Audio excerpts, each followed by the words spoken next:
Hello, my name is Diana Morgan. I'm 35 years old, and what I'm about to tell you happened in the lush backyard of my parents' house in Boston on a day when the smell of charcoal and judgment filled the air.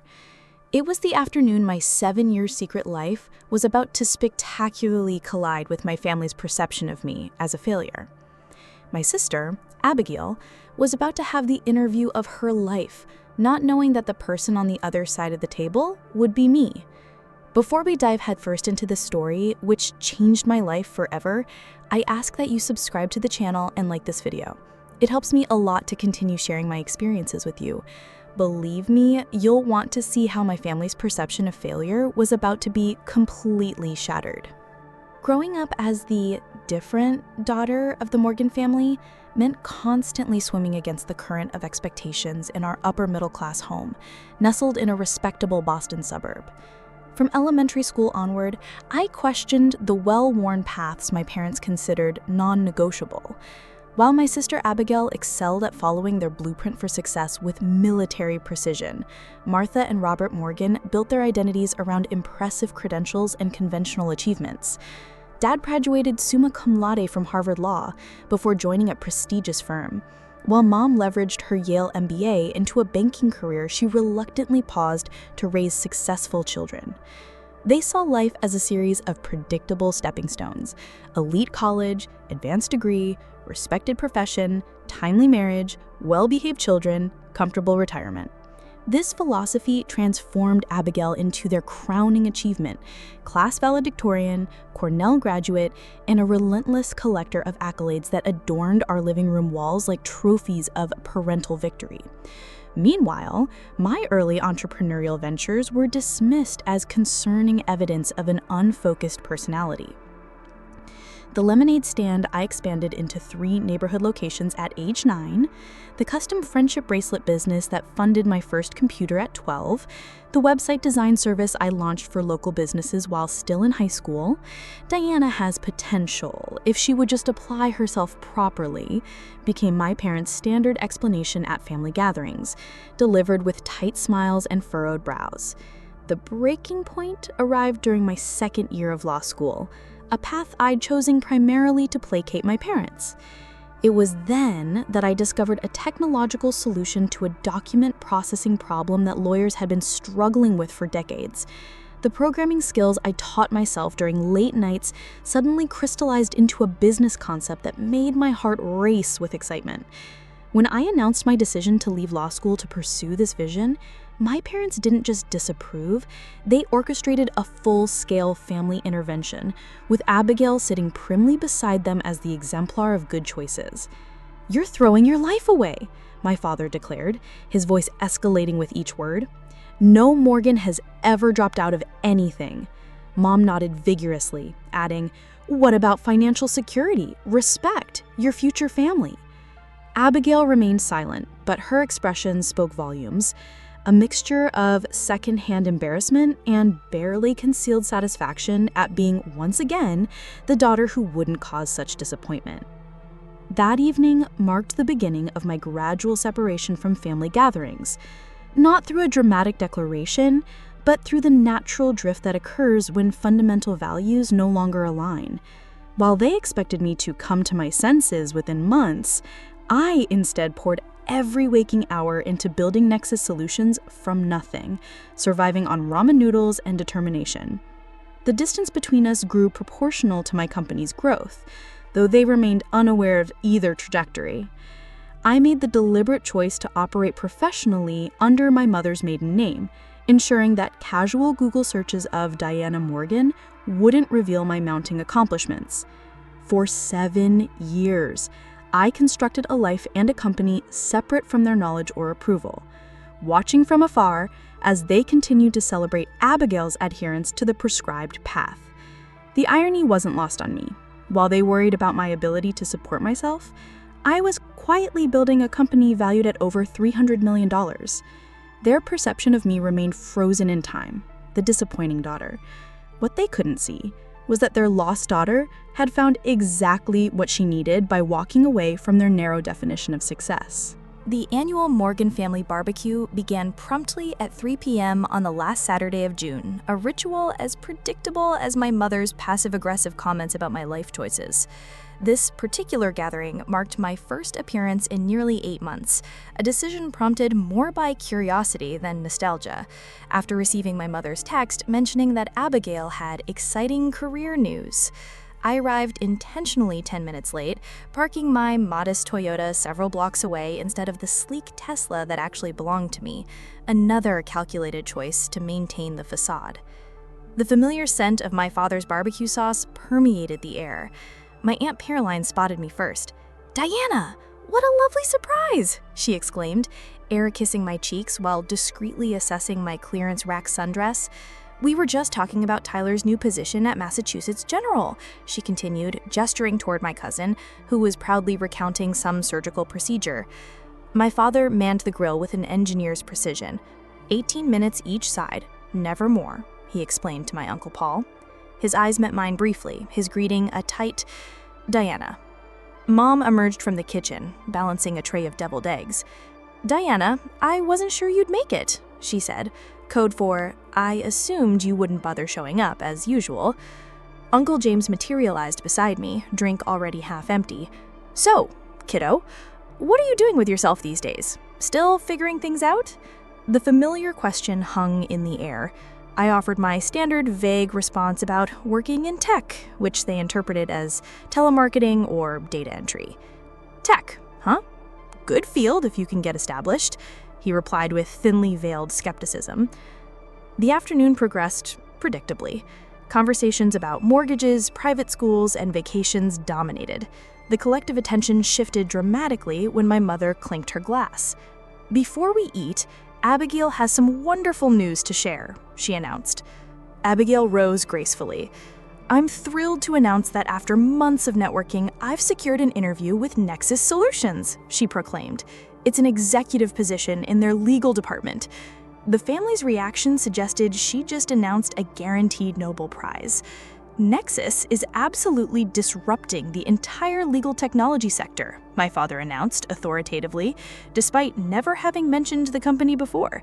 Their valuation jumped 80% last year. My mother beamed, squeezing Abigail's shoulder. "They only interview the very top candidates. Less than 2% of applicants even get a call back."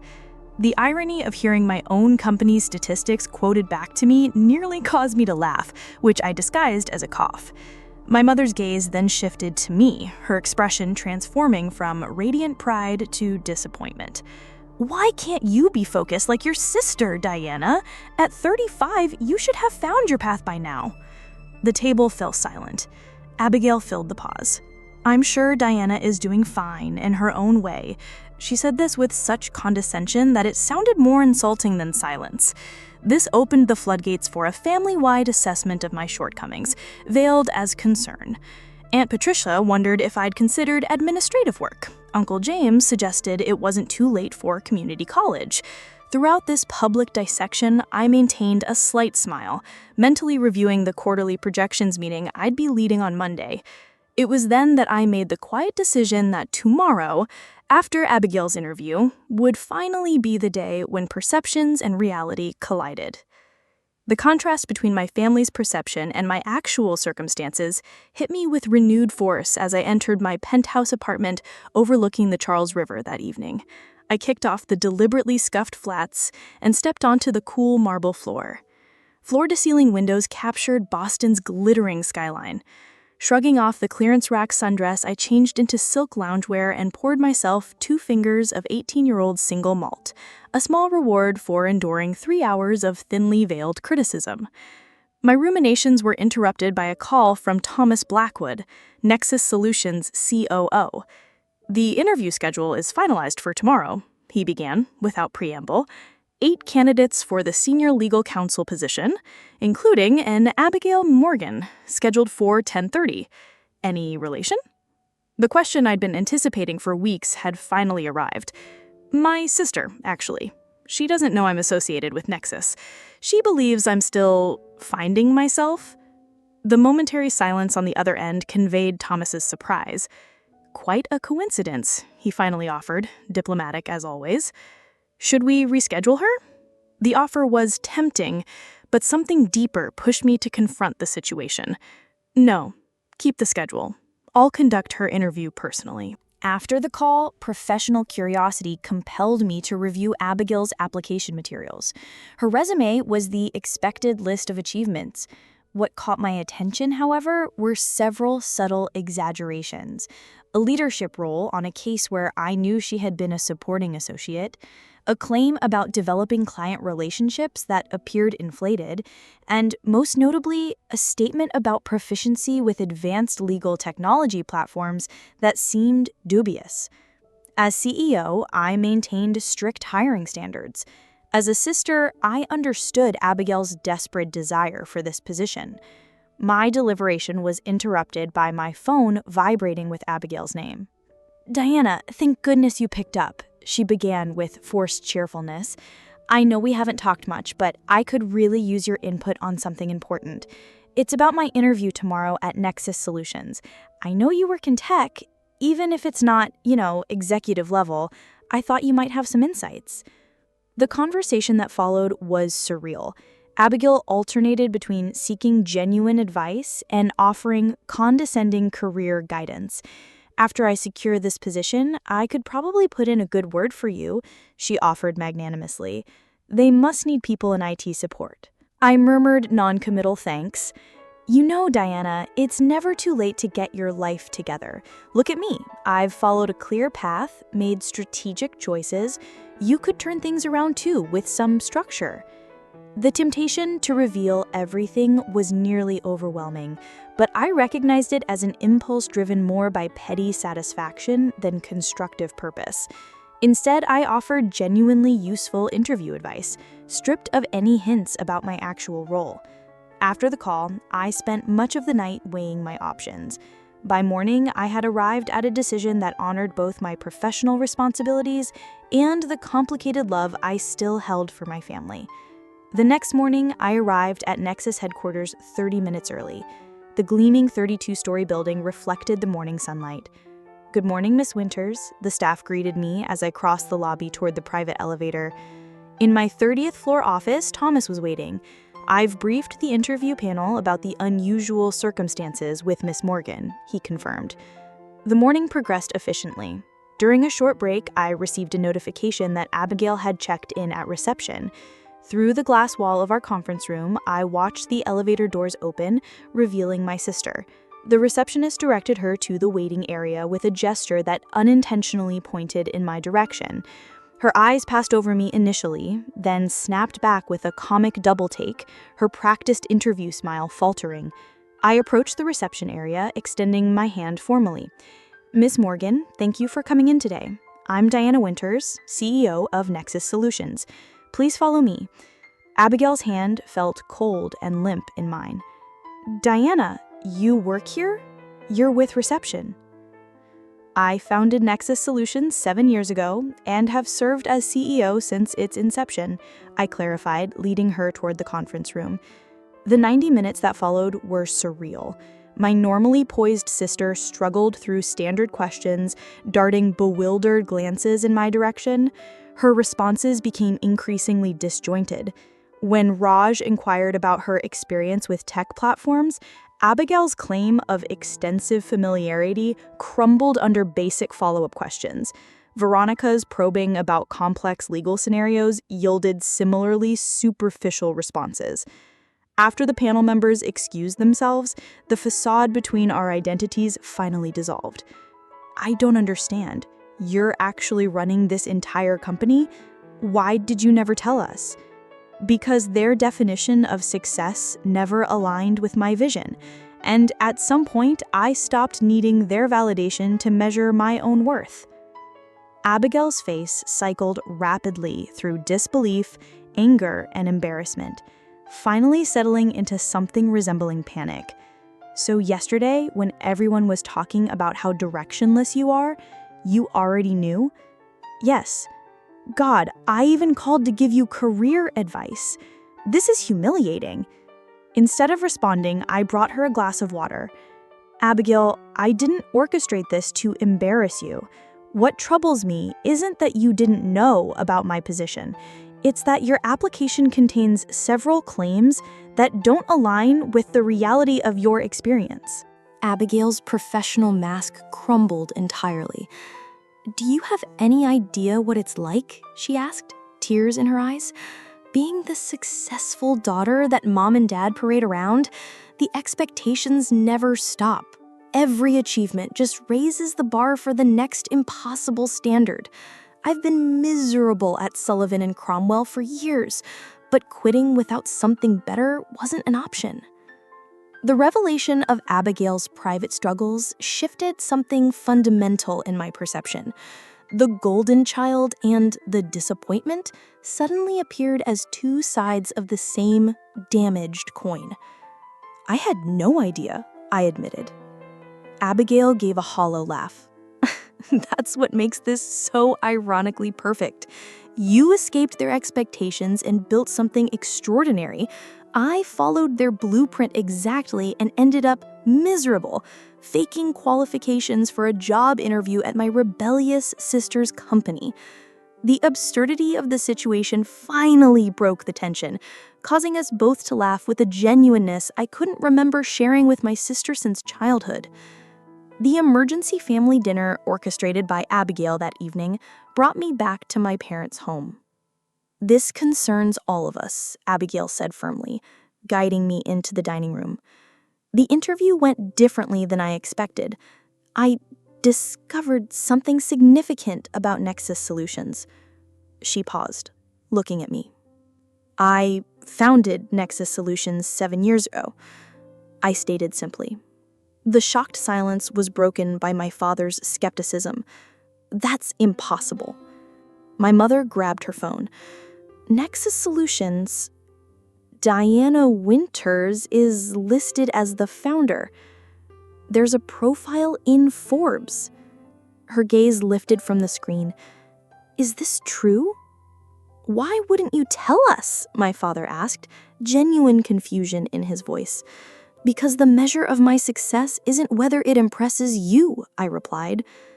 The focus then shifted to Abigail, who confessed years of accumulated unhappiness. "I've been miserable for years. I never wanted to practice corporate law. I chose it because it seemed impressive and would make you both proud." "We only wanted what's best for you," my father insisted. "The issue isn't that you wanted us to succeed," I intervened. "It's that you defined success so narrowly that it left no room for our own definitions." The conversation that followed unfolded over hours, filled with honest exchanges about expectations and conditional love. I established clear boundaries for future interactions. I'm willing to rebuild our relationship, but only on terms that respect my autonomy. Conditional approval isn't something I'm interested in earning anymore. 6 months later, the Morgan family dynamics had transformed. My parents' home now displayed articles about Nexus Solutions alongside photos of both daughters. My relationship with Abigail evolved into a genuine collaboration. She declined the position at Nexus, and with my help, discovered a passion for educational technology. "I spent so much time trying to win a game I never actually wanted to play," she confided. My parents also changed. My father, in his quest for solutions, read books on parental expectations. My mother, in a moment of vulnerability, apologized. "I measured your worth by standards that failed to recognize your unique gifts. I'm sorry it took me so long to see that." The family barbecue the following year was a completely different event. I arrived looking forward to genuine connections. Abigail and I arrived together, both successful by different measures, but more importantly, both pursuing paths aligned with our authentic interests. The validation I had unconsciously sought, even while rejecting my parents' definition, gradually dissolved into something more sustainable, satisfaction derived from creation, not recognition. True freedom isn't financial independence, but liberation from seeking approval as a measure of worth. The peace I discovered came not from proving my parents wrong, but from reaching a place where their opinion, whether critical or approving, no longer defined my sense of accomplishment. And what about you? Have you ever had to choose between family expectations and your own authentic path? How did you navigate that challenging terrain? I'd love to hear your experiences in the comments below. Don't forget to subscribe if you found meaning in this story, and hit that like button to help others find these reflections on redefining success. Share this with someone who might be struggling with similar family dynamics. Sometimes knowing we're not alone in these complex journeys is the most valuable gift we can receive. Thank you for joining me in this vulnerable share. And remember, true success isn't what others can see and applaud, but the alignment between your daily choices and your deepest values.